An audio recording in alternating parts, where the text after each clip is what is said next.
It's 2 a.m., the room is dark, the house is completely quiet. You're finally exhausted enough to drift off, and then it hits you. Out of nowhere, your brain suddenly replays that incredibly awkward thing you said to a coworker 3 years ago, or that time you called your teacher mom in middle school. You feel that sudden hot flush of embarrassment in your chest. Your stomach drops. You toss and turn, feeling like an absolute failure, trapped in a cage of your own cringe-worthy memories. Listen to me very carefully. People will tell you to just stop overthinking. They are completely wrong. Psychology says there is a surprisingly simple reason this happens to you. Your brain isn't attacking you. It is actually trying to save your life. When you turn off the lights and put your phone down, your brain doesn't just power off. It switches into what scientists call the default mode network. But let's just call it what it really is, the nighttime storyteller. Imagine your brain is like a smartphone. During the day, you're opening apps, watching videos, and answering texts. But at night, when you plug it in and leave it alone, it starts running background updates. Your nighttime storyteller's job is to review your life. But here is the catch. It is running on incredibly outdated Stone Age software. Thousands of years ago,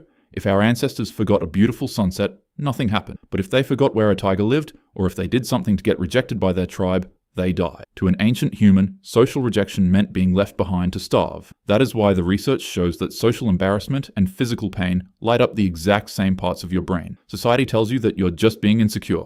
But the truth? You are wired differently. You have a brain that is highly evolved to protect you. It's running a threat simulation. It replays your awkward moments to make sure you never make the same mistake twice. The problem is, your ancient brain can't tell the difference between a physical predator and a minor social slip-up.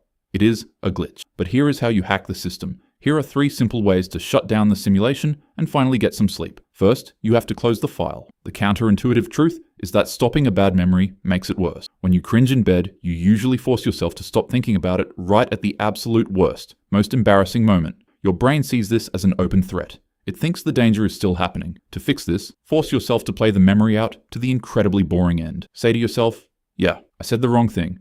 But then, I walked to my car, I drove home, I ate a sandwich, and I went to sleep. This tells your brain that you survived. The threat is over. The file can be safely archived. Second, use the mental scramble. You can't force your brain to think of nothing, but you can feed it nonsense. When you fall asleep naturally, your thoughts get weird and random. You can trick your nighttime storyteller into shutting down by faking this process. Think of a random word. Let's use piano. Now, visualize random objects for each letter for just 5 seconds each. P for peach, Pluto, pumpkin. I for iceberg, iguana. A for apple, airplane. N for notebook, needle, nest. O for ocean, owl, orange. This gives your brain a task that is just distracting enough to block the bad memories, but boring enough to put you straight to sleep. Third, use the reality anchor. Your brain is trapped in a virtual reality that doesn't actually exist. When you are spiraling, your brain thinks the danger is in the room with you. You have to physically prove that it isn't. Use the 5, 4, 3, 2, 1 method. Look around the dark room and name 5 things you can faintly see. Touch 4 things around you,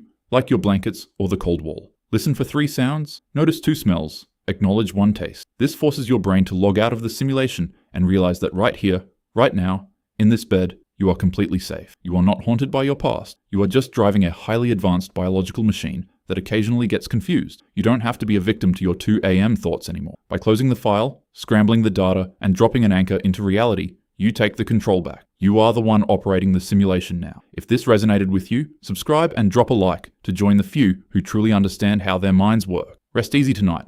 You're safe.